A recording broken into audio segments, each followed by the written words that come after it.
Dabar kodėl Estai ir Latvijai šiek tiek moka pigiau? Jiems galioja lygiai ta pati formulė, bet rusai dėl kažkokių ten, ar dėl to, kad ten rusų daugiau gyvena, ar aš nežinau dėl ko, jiems daro nuolaidą. Bet čia yra jau jų gera valia, o ne prievolė. Visų pirma, nesikiša į užsienį. Ne, aš pasakysiu, kaip... Ir tas tarpininkas, čia mes kalbam apie kainą prie sienos. Dabar yra dar kitas dalykas, kalbant apie naftą. Išgirskit. Yra tas vadinamas trečias energetinis paketas. Ką reiškia tas žodis? Tai reiškia, kad Europos Sąjunga šiandieną nori atskirti naftos ir dujų išgavėjus, transportuotojus ir paskirstytojus. Suprantama, aš nekur? Pavyzdžiui, dabar Gazpromas jis ir išgauna dujas, jis ir tą vamzdį kontroliuoja ir dar Lietuvos dujose turi savo procentus paskirstyti.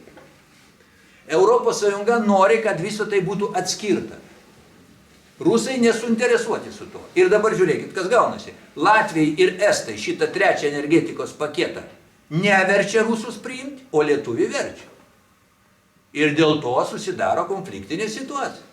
Kodėl mes dabar šitą darom, o Latvijai nedarom? Todėl, kad mes ištikimesni esam Jungtinių valstijų kareiviai Europos Sąjungoje. Mes esam ištikimi kareiviai, o šito reikia jiems. Nes yra jų geopolitinis žaidimas su Gazpromu, reikia išstumti Rusiją iš Europos rinkų, jau čia mes kalbam labai stambiais tokiais mastais. Tai vieną kartą jūs už monopolę, dabar esate, vieną kartą prieš monopolę, dabar esate už monopolę. Tai kada jis tai buvo prieš ar už? Dabar Anvarušau. Aš suprantu. Ir dėl to rusai nedaro mums nuolaidų, bet ta kaina, kuri yra, tai yra mūsų pačių pasirašyta kaina.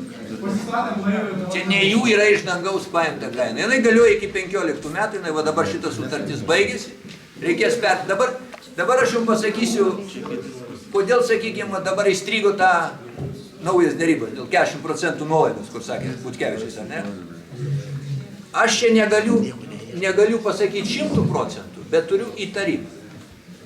Mes statome suskystintų dujų tą laivą.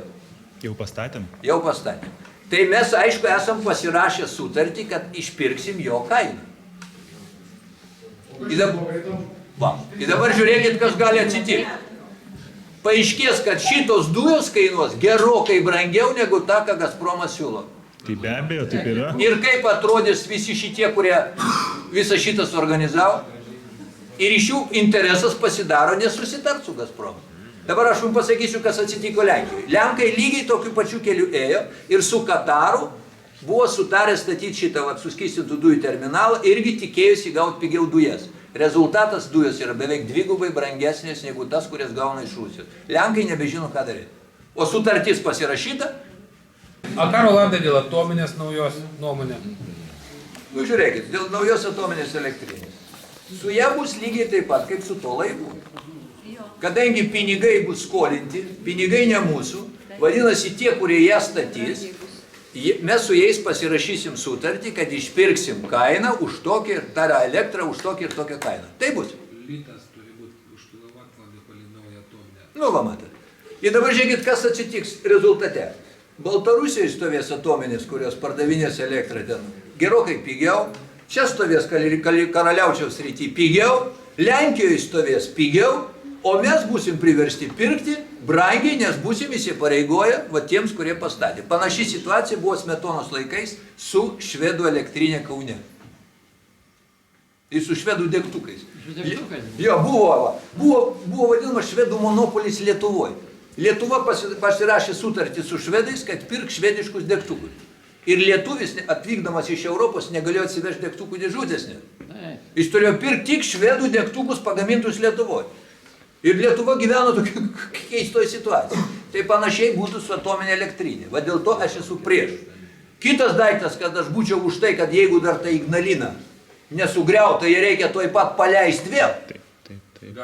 Galim. Bet aš nežinau, kokiam stovi. Galima paleisti, būtina paleisti. Į šitą kontekstą pasakysiu vieną informaciją. Bulgarai turėjo Kazladujaus atominę elektrinę. Ir lygiai taip pat jie buvo priversti uždaryti, kai stojo, viskas tas pats kaip pas mus. Paskui ten atsitiko toks daiktas, kad nupirko jų elektrinės, tas paprastas amerikonai. investavo didelius pinigus ir privertė bulgarus sumokėti už elektrą. Matėt per televizorių riaušės Bulgarijoje. Tai čia buvo didžia dalim susijęs su elektros kainos žvėriškų pakilimu.